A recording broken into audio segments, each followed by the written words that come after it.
I thought what I would do is give you a few questions and let you answer them however you choose. Very good. I've read about Geely for a long time. I've read about the two additional brands. In no particular order, I'm curious about how the brands have been received in Europe and what lessons Geely has learned about European customer tastes, modifications that may have been required, and what the brand images are in Europe and sort of all in comparison to how those things may line up in China. Yeah, very good. So I will just elaborate a little bit, try to address together all your questions. Maybe to set the context, it is important to share with you a very important strategic decision that the company had. Probably I can be precise, but it was March 2024. And internally it's called Paizu Declaration. That was basically a sort of manifesto issued by the company, by our chairman Lee. That basically, if you read it, is just one page, pretty simple. But what this declaration does is basically to set some guiding principle for the next coming year. And one of these guiding principle, and I'm putting a little bit of context, but then I come to your question, was to really have a very strong unification, consolidation, platformization across entire Geely company, entire Geely group. And I want to be very honest with you. When I read it, since of course I had a lot of other experience with other company, IBM and so on, I said, yeah, okay, maybe just a strategic direction, it will take a while to basically realize it. In reality, this was super fast. The implication this had have been really, I've been just shocked by the amount of profound, radical change of the way of working, of the internal technology stack alignment, and of what basically this meant for our ultimate product and then for the customer. So, one of the points, and now I start getting into your brand part, was really to have previous business. There was some research and development dedicated, assigned into the brand. Okay? So, for example, when I joined Zeekr, we have an electronic platform, an E-platform, a centralized zonal platform, an E-platform. We had an overall mechanical architecture known as SIA, Sustainable Experience Architecture. And we were basically building all this tech for the Zeekr brand. Okay. And in parallel, there was Geely that was doing something. Of course, we were cooperating, but they were two different main. Volvo had their own thing in Polestar, yeah. So, one of the implications of that, of this Paizu declaration, was to really unify immediately all the R&D into one single organization, but most important, into one single architectural stack at the mechanical level, at the software level, at the application level. So, and now I start getting a little bit more into your question. What you see now is that the basic, the core architecture, for example, if you go to when you will go to the Geely book, you will see the Zeekr 9X, you will see the Geely M9, you will see the Lynk & Co 900. They all share same mechanical electronic architecture. And this is extremely important because this is giving us the level of speed, the level of traction that is very important in order to stay competitive in this market. I will not mention name, but yeah, it's very different from from the struggle that, for example, some European OEM are having these days, where it took several years. This was very, very different. And also the results are already in the market. Yeah. Now, does it mean that it is one size fits all? No, because we had in this overall strategic declaration, there was also the direction to have an R&D, a research and development in Europe, basically focusing on European. I leave US aside for the moment, but European and, let's say, non-Chinese market, non-Chinese customers. And this was more than, again, I don't want to mention any name, other Chinese competitors. This is after the declaration or before? During the declaration. Okay. One of the steps there. Okay. One of the elements has been overseen is a strategic market for Geely, but no big surprise. But what was not so, I would say, as a given, was that this meant to have a significant R&D presence in Europe. So far, I'm leading an R&D center with basically two main locations. One is in Gothenburg, Sweden. One is in Frankfurt, Germany. And we are working with the Chinese team on this common mechanical and electronic platform. If you want, I give you the name. The mechanical is the CR and CIS, and the electronic is the CR 2.0, but that's not so relevant. But what is important is that we are working very closely with the Chinese colleague, but we are not just, as other Chinese are doing, one car and then let's have a little bit of Euro NCAP and a little bit of tuning just to be sure it doesn't make so much noise into the European market. We are part, since day one, of the requirement, lifecycle development of every car that will be in Europe. And we had a goal to really keep the announcement date in China and in Europe mostly very, very closely each other. And there will not be, again, as others are doing, a car is in China and 1 year later it comes to. Why? Because we have R&D, we have development, product definition in Europe, working with China. So it's not something is being done in China and then handed off to Europe. Say, here, make your version of it. You're collaborating in real time. Since day one. Okay. So a couple of follow-up questions, if I may. First off, as I understand, Geely Autoverdi is Geely, Zeekr, and Lincoln Co. Geely, the bigger company, also has Volvo and Polestar and Lotus and possibly some. Do they share these platforms? And in particular, I asked because I did go to England to talk to the Polestar 5 development team.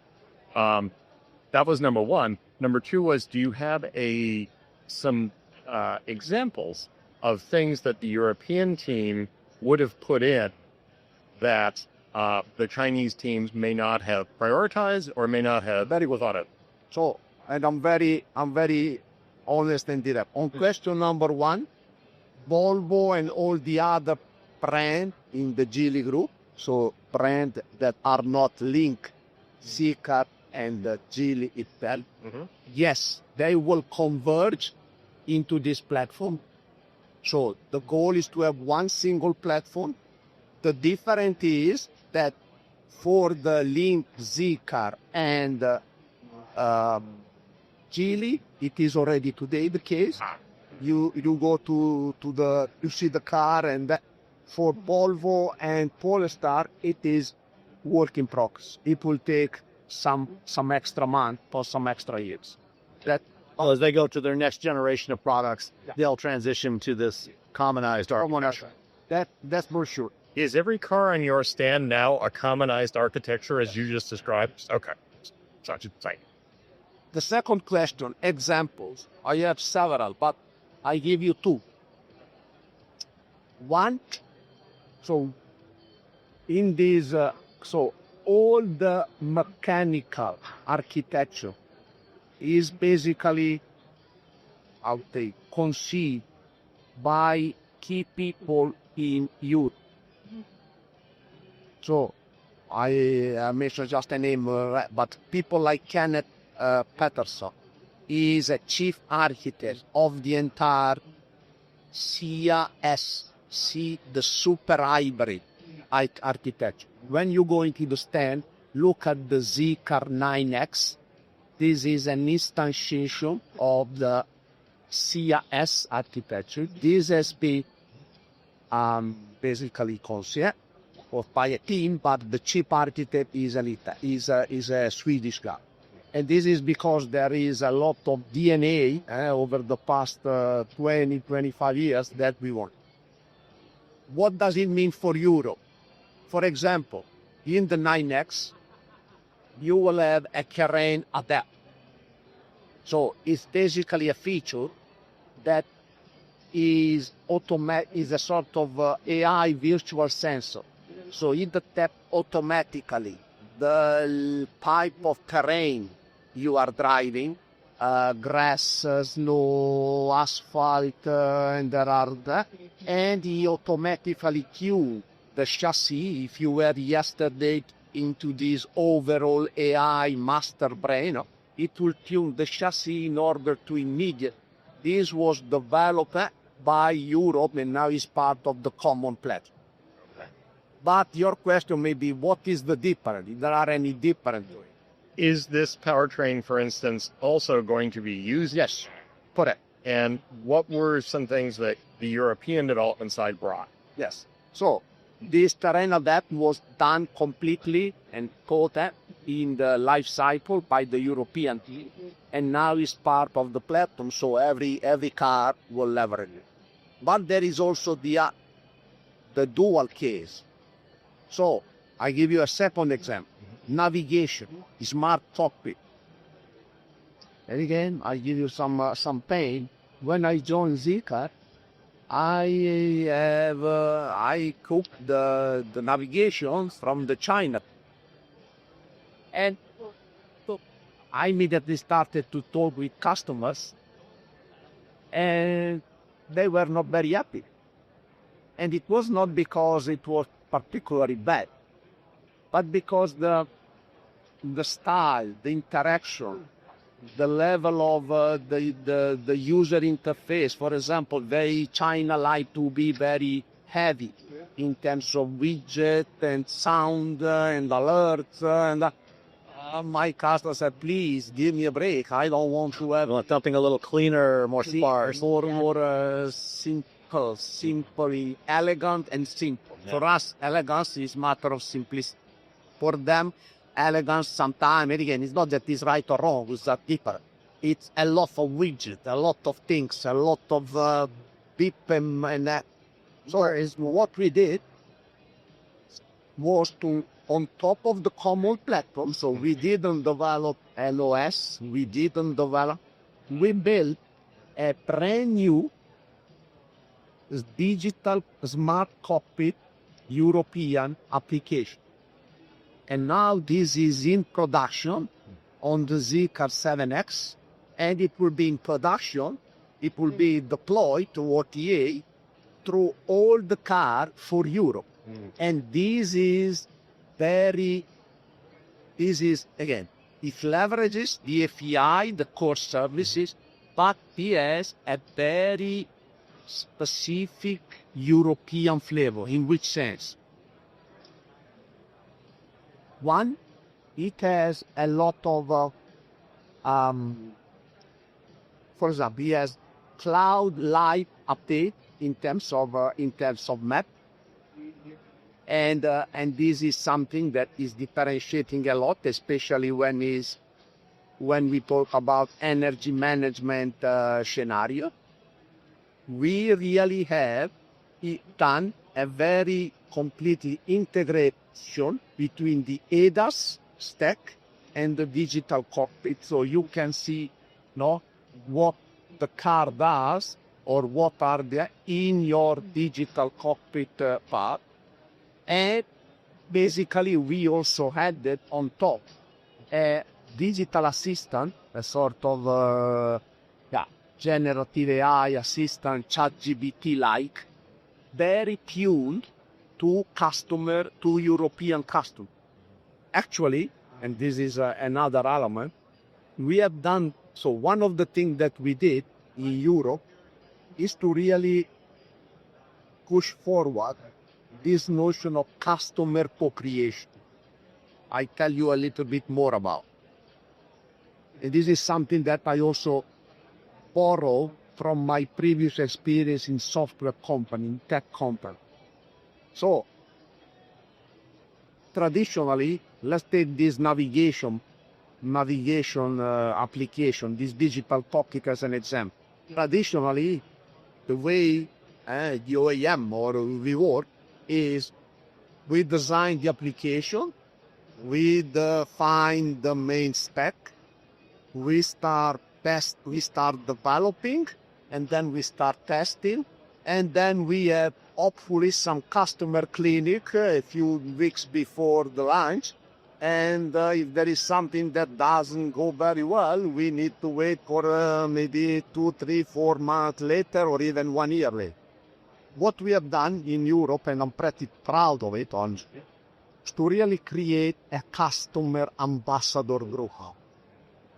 So these are people, are Zeekr owners, car owners. They are not paid, they are not consulted, that are passionate to really talk with us, discuss with us in design thinking session, in order to give us not just their requirement, but also their emotional view of how they would like the things happen. And we constantly iterate with them. So when we deliver the product, we have almost a very good guarantee or confidence that this will be quite well accepted by the overall customer set. And just to give you a proof point, we had an overall survey, NPS survey for this navigation, and we got out of 5, we got 4.85 in terms of, that is for a European study, it's also quite good to tell you. So this is something that we do on the platform, but this is a very specific, very focused on European customers. This show is sponsored by BetterHelp. New Year's resolutions are weird. Change this, start doing that. A new gym membership? No. The reality is, if you're like me, real change that helps me day to day comes from finding tools to help me better interact with friends, family, and work, and just deal with my general anxiety. It's easy to get overwhelmed by the world at large, and the pressure to make some big changes doesn't help. What has helped me navigate an increasingly complex world is talking to a therapist. To help you find someone to talk to, BetterHelp makes it easy to get matched online with a qualified therapist. Getting started is easy. BetterHelp does the initial matching work so you can focus on your therapy goals. They have a short questionnaire that helps you identify your needs and preferences, and with over 12 years experience, they're gonna help you find somebody. That means they typically get it right the first time, and well, this next part is very important. If you aren't happy with your initial match, you can switch. You can switch to another of BetterHelp's over 30,000 therapists at any time. Sign up and get 10% off at betterhelp.com. That's better, HELP.com. Have you ever searched for yourself online? I do it because in the work I do as an industry analyst and journalist, I have to maintain my credibility and can't afford to have it damaged by bad actors that are abusing my data. You'd be surprised and upset about what you can find about yourself online. Your phone number, home address, even details about your family are out there, whether you agreed to it or not. That's because data brokers are collecting and selling your information to marketers, scammers, and basically anyone willing to pay. It's the reason robocallers know your name and why ads seem to track you across every screen. Aura fights back. They remove your personal data from broker sites and keep it off. Aura also alerts you fast if your information shows up in a breach or on the dark web. But Aura does more than just cleaning up your data from brokers. It's a full suite of digital security tools that protects every part of your life online. Aura gives you a VPN to stay private, antivirus to block threats, and a password manager to keep your logins safe and spam call protection to cut off the scammers. Aura also scans the dark web for your most sensitive information, like your social security number, bank logins, and passwords, and notifies you instantly if they are exposed. And if your identity is ever stolen, you're backed up by up to $5 million in insurance and a 24/7 U.S.-based fraud support to help you recover it quickly. Other services charge about the same, but they only cover one or two areas. With Aura, you get it all: data broker removal, credit and identity monitoring, device protection, and fraud support, all in one simple app. Aura cleans up what's already out there, protects what isn't, and puts you back in control. Right now, you can try Aura free for 14 days when you visit aura.com/remove. That's enough time for Aura to start removing your personal information from data broker sites. Sign up today at aura.com/remove and get the peace of mind that your privacy, identity, and finances are safeguarded. That's aura.com/remove. Certain terms apply. See the site for details. Is that something that you would do, like bring the customers in to the lab and show them and let them work with it and give you the feedback, or or does it perhaps also include giving those customers beta versions of the software to test in their vehicles? It's both. Okay. The way it works is let's pick this navigation, this invisible cockpit as an example. So we had a design team, a sort of workshop 2 days in a physical room with around 20 of them, and this was just on their voluntary basis. Also, it's a little bit of an open source thing. Yeah. 2 days, really, and we have paid zero. Well, just the lunch. Where we basically start working with them on empathy map, a possible use case, key design part, and so on. These 2 days. Then we start developing, and yes, we gave them not just the driver, but I can also show you, everyone has an app that they can vote or downvote what they don't like or what they would like to have. And this is completely transparent. So we know that, for example, one of the things that they didn't like was to have some automatic rerouting for some EV station. So we will basically had in the app a list of top requested feature or top requested, and everyone is voting or downvoting. So there is a sort of common understanding. So in some sense, this creates a little bit more stress and also a little bit more, because everyone understands that we may have a critical issue or we may have a feature that but on the other hand, it gives the speed, the vibrance that we need. So you're bringing them in at the requirements definition process, and then going and implementing, and then continuing as you develop and validate and iterate on that. And then, of course, they had all the drivers through the OTA. We give them all the version, and that's what it gives us a confidence that we are not just, because as an engineer, sometimes we tend to a typical engineer.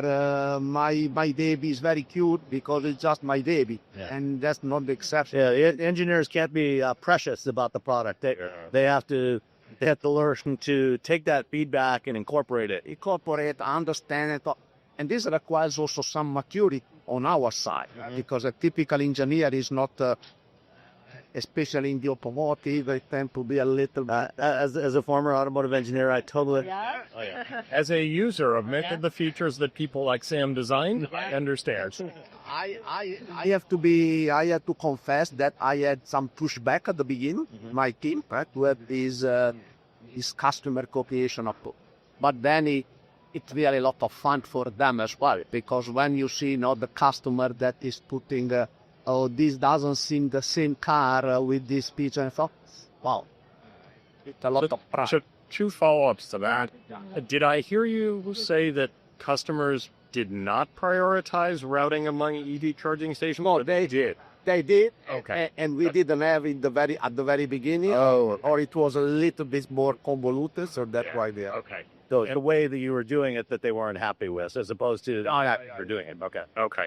And then the other one, big question, what you have designed essentially sits on top of the standard API. That's right. Is this an over-the-air update that former owners will get? Absolutely. Wow. Yeah. That's okay.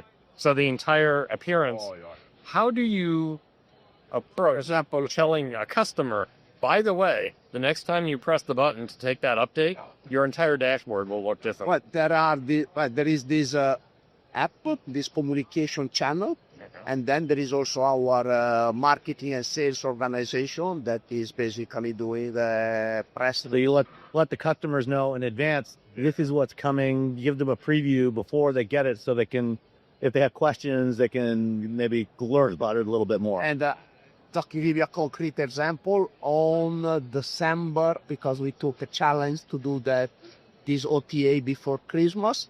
So on December 22nd, we had this OTA on the 7X for basically, and it was a little bit, oh my God, let's hope not to damage our Christmas, but actually it went very well. And now, but this is all, since we are on this platform, all the application is just through an OTA. So what is the underlying software platform for that system? I know Volvo and Polestar are using Android. Is that also in the rest of the Android? Okay. You can Android OS. Yes. And that is for European vehicles, but presumably not for the Chinese market version? This will not go into the Chinese market. This is just for European file. And now we are. I would like to show you also maybe in the booth something more. We also are now evolving because customer want to, for example, they want to have on this as part of this digital co-creation. One of the things that they ask a lot is to have this digital assistant to be more and more location aware. Okay. So if I drive, I want to say, oh, what is the hotel on my right, and blah, blah, blah. And this is another feature that we have developed, and in the next OTA we will release to our customers. So you said you pushed the 7X before Christmas. When would The OTA. The OTA, yes, Yeah. sorry. When would you say that project started to do the redesign? For this navigation, the navigation took 6 months to develop the entire digital cockpit. And since the 7X was already on the market, Right. we took the first OTA window before year end to deploy that. Those are the brackets to the story. So I imagine software engineers at other auto companies may read that and raise an eyebrow. But No, and again, we bought, I don't want to be now out to compliment them, but we really got some very, very nice work from the past. Yeah, one of the challenges that automakers have found over the last 5-6 years, especially legacy automakers that have established processes for developing and validating to deploying software, is that those traditional processes don't work for this. The fact that Zeekr and Lincoln Co. are relatively newer brands, and they more or less started from scratch in the last 6, 7, 8 years.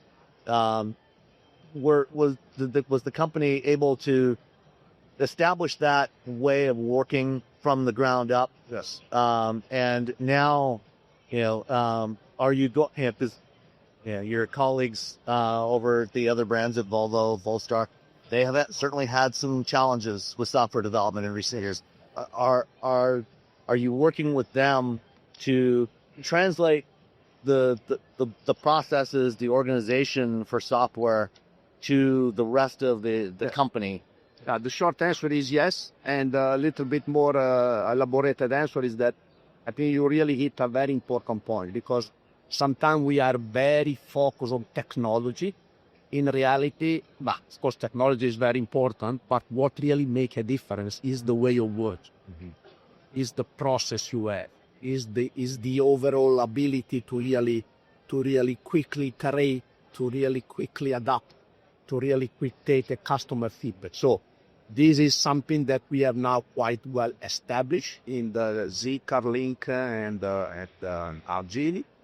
On Volvo, there is, as I said, as part of this platformization, this is work that is going on. Okay. I will not say now all the way of work is completely standardized also across. Yeah, it takes time to change an organization and a culture. That has been around for 70 years. Yeah. But also the other point is that it's also important to be innovative in the way we, for example, in the way we test our software, for example. And if you have time, I would like to give you a real demo. Everyone is talking about AI, digital AI, generative AI, and so on. What we have done, and this was also an element to set it up, is basically starting from the spec, the requirement, to have an AI that create all the test cases. We always believe that there must be human in the loop. I'm not a fan of a push a button and AI will do my cappuccino. It will not work that way, I believe. But it's a great accelerator. So from a spec, there is a test case. Then this is something that we also want to be sure, not in the traditional way, there will be a person, a human, that goes and say, okay, let's simulate a trip from Berlin to Stockholm, and let's see how the navigation is doing and so on. What we do is to really have a camera and to really have the software running. So basically the camera is like a human that capture what this scenario will look about. It will really detect all the issues. It will really have a report where say, and this can run. So the camera is watching the screen in the lab, on the bench. Yeah. And it capture all the things that are not in sync with the original spec, and he report, and voila, and this is it. And then the engineers can go back and look and try and understand. Look at the delta, at the problem. We don't have to have a shift before Christmas because the machine they can just robo 24/7. Okay, so that's sorry. And this is another, just a small example, but this is another element of the way of work. So this is also the way we really need to innovate. Are you utilizing AI tools, LLMs, to actually do some of the code generation as you go along and then optimizing it with the beginning? Yes, and also not just that. In Europe, by the way, in Gothenburg, we also use LLM to, computer design. So ATIA or this type of thing. So we have, and this is not science fiction, it's something that people are using, an LLM that say, hey, I want to create a crankshaft with this eccentricity. Can you, oh, by the way, can you also try to optimize? So it's a sort of chatbot, but you don't have just the answer. You have you're prompting the CAD system instead of going in and manually drawing everything. You're prompting it and having it optimize the design. And then you can say, hey, produce the drawings. Annotate the drawing according to the Geely company spec. And you can take into account things like, okay, I want to minimize the weight. I want to maximize the strength. Here's the durability requirement. And how it fits together. And the manufacturability. There is no push button, but we experience 25 to 30% increased speed and efficiency. So that to your point of the way of working that I'm a big fan, these are all the things that at the end make a difference. And we have this KDI, and by the way, this is also something, to your question, that we did in Europe. We tested and proved in Europe, and now we have people in China that are basically transferring this technology to the entire Chile. So it's a setup. Oh, no. This description was interesting because I can absolutely imagine this for all the potential use cases for a user interface system. When you get into things like ADAS, you end up with a much greater universe of use cases, including the extremely unlikely but non-zero cases. Yeah. How does do you use AI for things like that? And the example I use for 15 years is Mylar balloons and ceramic toilets. So, yes. Because it was a famous idea at a conference. And those are uncommon but extremely possible use cases that we have probably all experienced at some point in our lives. Or something Are we similar. at the point where an AI is going to be able to say, and by the way, you also need to be able to think about these things? So there are two developments that we are working on that part. One is the adversarial AI, not collaboration, but adversarial. Generative adversarial network. Adversarial. Yeah. So basically, Can you explain that? Basically, you would have two different neural networks, for example, where one does something, and then the other one it's a different neural network that is testing it, running against it, basically trying to break it. Okay. And then when something goes wrong, I'm going to go back to change it. Are working on something. Yeah. And I try to mislead you. Yeah. Okay. And you try to do the right thing. Okay. And the more we interact, the more I'm getting very capable to find corner case to mislead you. Okay. And the more you become smart to detect the corner case. And so this is an adversarial network that you are basically to. Thank you. To really detect this. So it's basically the AI training the AI. No, it started with this generative adversarial neural network, and now we have applied that into our space. The other thing is that we are currently doing on this generative AI is really, of course, and this is common, but in Chile I think it's a very, very important, to really generate automatically a lot of use case. So, a lot of data, not use case, a lot of data clip, in order to avoid to really just rely on labeling from captured data. This is creating synthetic data for training and for testing. And this is the second key effort we are current there. And this is what, if you were yesterday to the press conference, this is what Li Shanghai qualified that the AI tool did. So this. So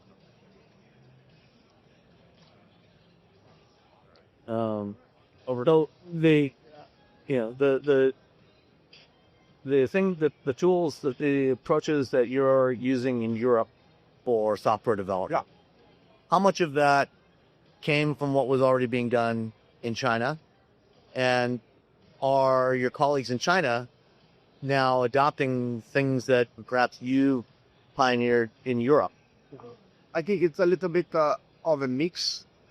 So we have evidence. So, for example, like this KDI, that basically China is leveraging what we have built and what we are doing. So that's something you pioneered in Europe, and now we also have. They are also very, very strong for obvious reason on contamination agents, sustainability, simulation, all these type of things. And this is something that we are borrowing and we are importing. But this is, of course, again, it's easy to say it takes some time and maturity to get, but this is the value of this platformization.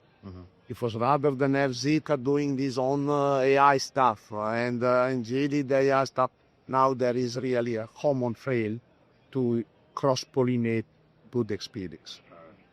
Tell me a little bit about the positioning of the brands in China and in Europe. How does each? I assume Geely is the most mass market brand. Yeah. Zeekr is the top. Tell me beyond that. So yeah, I think the overall position is that Geely is the mainstream, if you wish. The Link, it's mostly the premium. He's the sporty, he's the versatility and flexibility and so on. Zeekr is the luxury. Is the luxury part. It's really the top luxury brand. So these are basically the three major tier that we are basically building our portfolio lineup. Okay. So when you will go to the booth, will be quite evident because you will see the M9, this a very typical mainstream car and so on, and you will see the Zeekr 9X, that is really the top premium super luxury thing. Got it. Is there one vehicle, or is it the M9 and the 9X, that best shows that differentiation on the common architectures? They all leverage a common architecture. I think the difference is, for example, you don't remember, you mentioned ADAS, no? For example, in the 9X, you have a G-Pilot H9 with 1,400 T-flops with level 3 enabled, if you wish. That really has a lot of key capability, 5 lidars, able to capture 30 centimeter obstacle in 300 meter.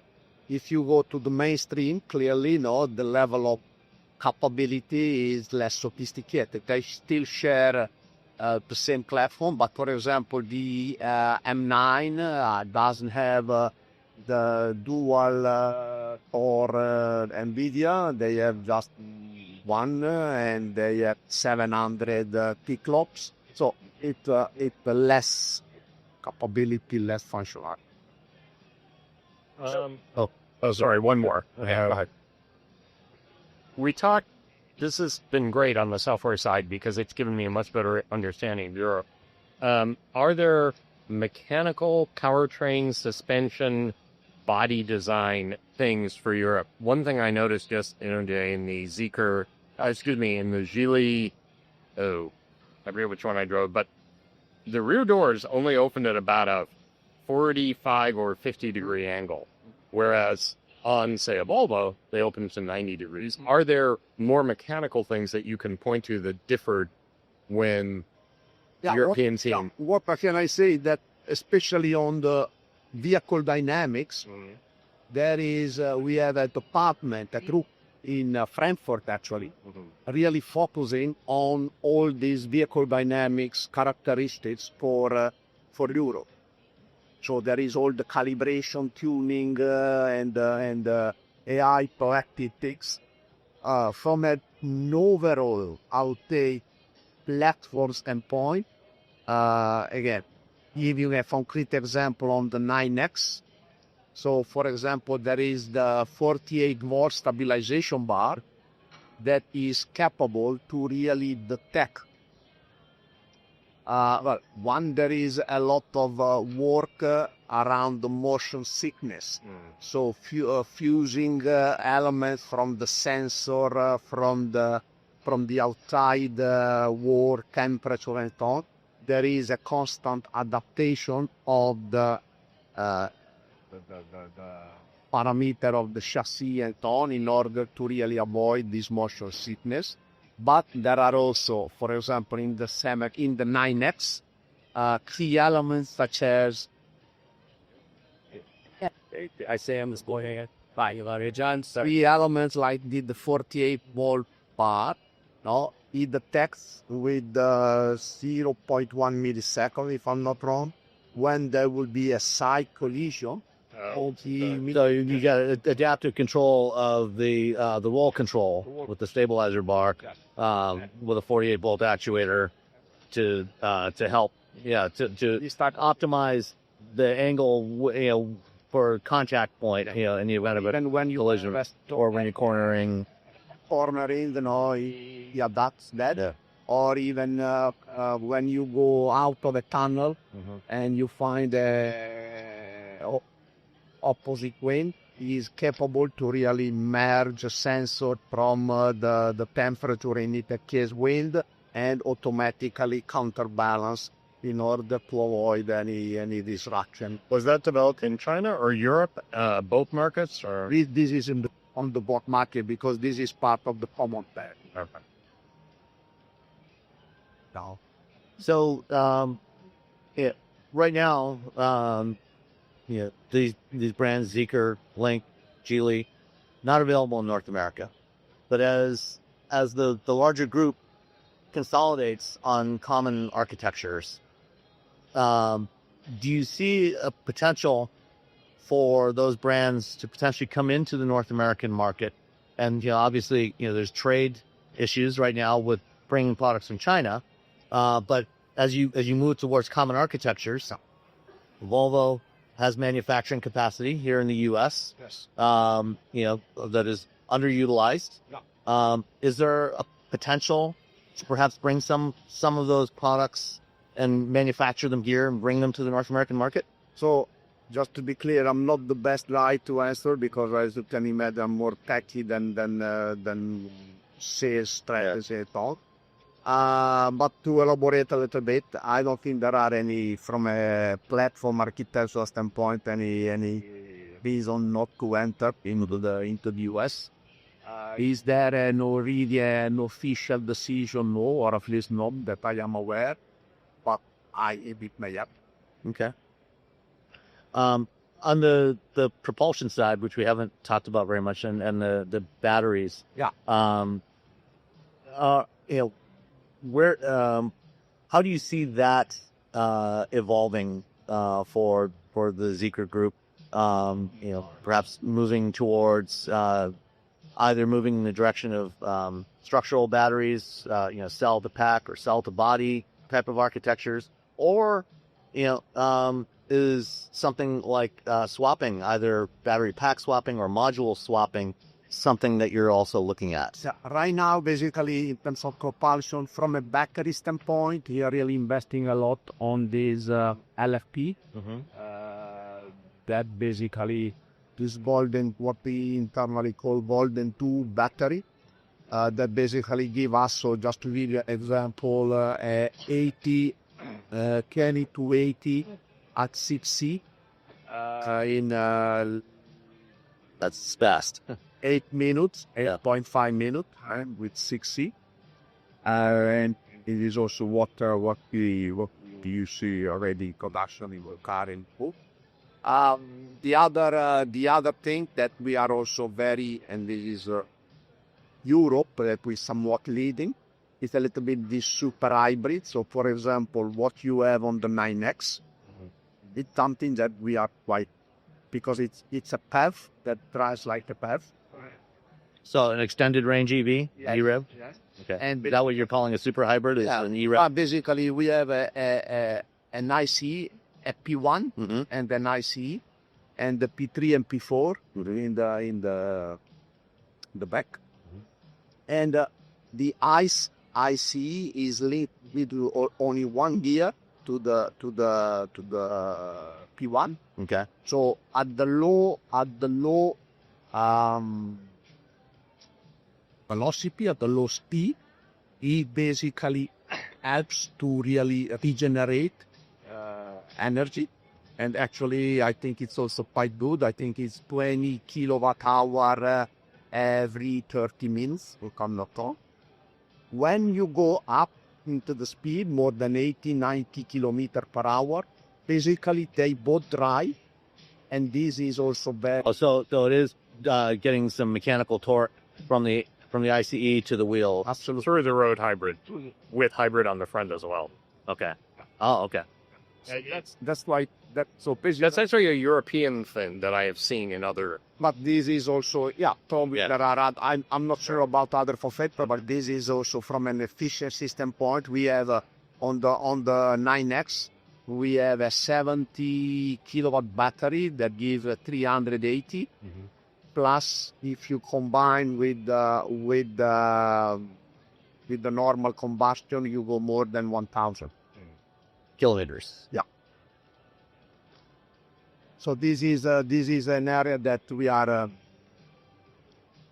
working very, very aggressively. Right?